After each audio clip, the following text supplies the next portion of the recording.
Yannick, j'ai 37 ans, je suis président de l'association Flat 226 depuis 2014 maintenant. Je suis arrivé sur Bordeaux en 2011 et j'ai constaté un petit peu sur Bordeaux, en ayant travaillé dans un studio indépendant, puis dans une grosse société, donc à Sobo, que les gens avaient du mal à se parler entre eux en fait. Les entreprises, il y avait des entreprises qui ne savaient pas que d'autres entreprises existaient et pourtant ça pouvait être des entreprises complémentaires.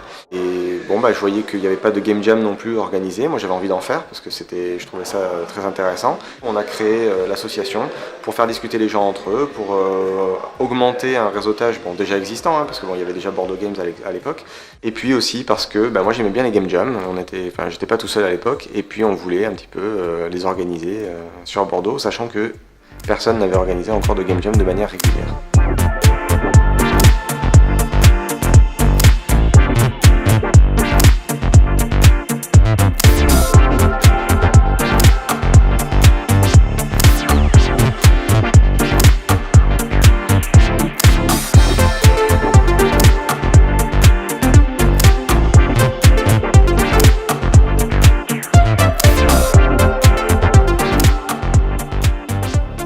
C'est beaucoup de démarchage pour trouver d'abord des partenaires, donc des écoles, des espaces de coworking, des studios, pourquoi pas. Et donc du coup, on s'arrange un petit peu avec ces infrastructures pour voir si on va pas tomber en même temps qu'une JPO, ou au contraire.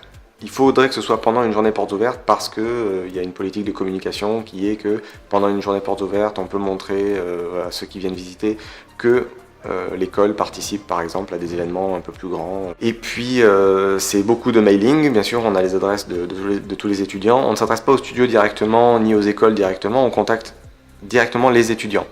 Donc on a une grande base de données avec les adresses mail de chacun. On essaie de les connaître personnellement, on essaie de faire beaucoup de réseautage toujours pendant les game jams. Voilà. Donc c'est beaucoup d'organisation en amont.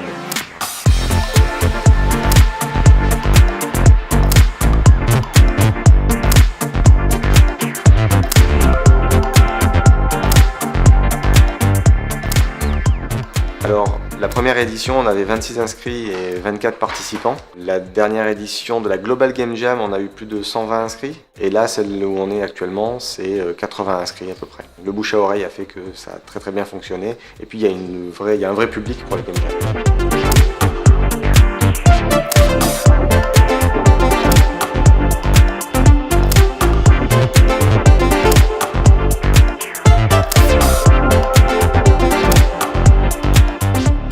On essaie en général de les trouver au dernier moment, voilà, parce que des fois le thème peut fuiter ou autre. Quand le thème est donné à 20h par exemple, on s'arrange pour le trouver à 19h30. Comme ça ensuite on fait un petit speech, l'accueil des gens, la sécurité, etc. Donc on a, pour les Game Jam Plus, il y a plus de thèmes du coup. Ce qu'on fait c'est qu'on a un thème classique assez ouvert, on a une catégorie un peu plus fermée et on a une contrainte, donc ça peut être une contrainte technique ou autre. Tout ça, voilà, on essaie de le trouver au dernier moment. Voilà. Et puis alors je ne suis pas tout seul, effectivement, ça peut être des membres de l'association, mais ça peut aussi être des étudiants qui nous soufflent l'idée ou des choses comme ça.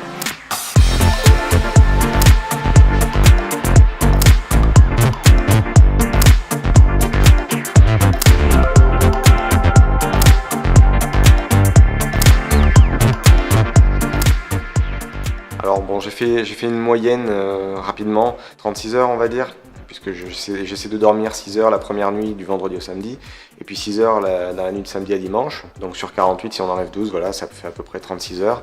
Je pense que c'est à peu près tout le monde pareil. Il y en a certains qui arrivent à tenir les 48 heures sans dormir, ou alors très rapidement sur le clavier, et puis voilà, on essaie de passer le maximum de temps sur le projet, puisqu'en plus de ça, il y a toujours le rush final, donc on essaie vraiment d'être au maximum sur le projet, tout le temps qu'on peut y dédier.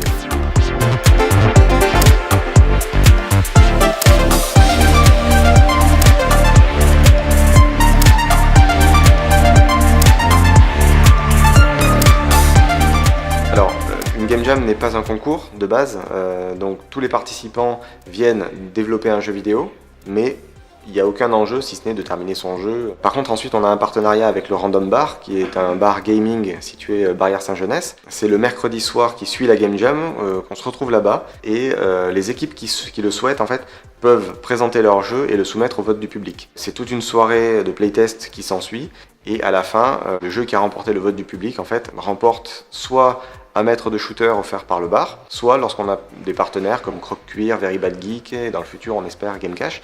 C'est des partenaires qui nous offrent des figurines ou des bracelets en cuir, etc. Donc c'est ouvert au partenariat et quand on n'a rien, c'est juste le random qui offre un mètre de shooter.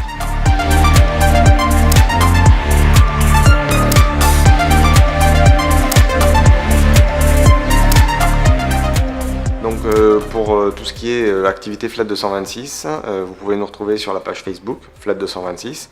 Pour tout ce qui est Game Jam, vous avez notre site flat226.fr où vous retrouverez, oui, les Game Jam, mais aussi un annuaire des studios bordelais.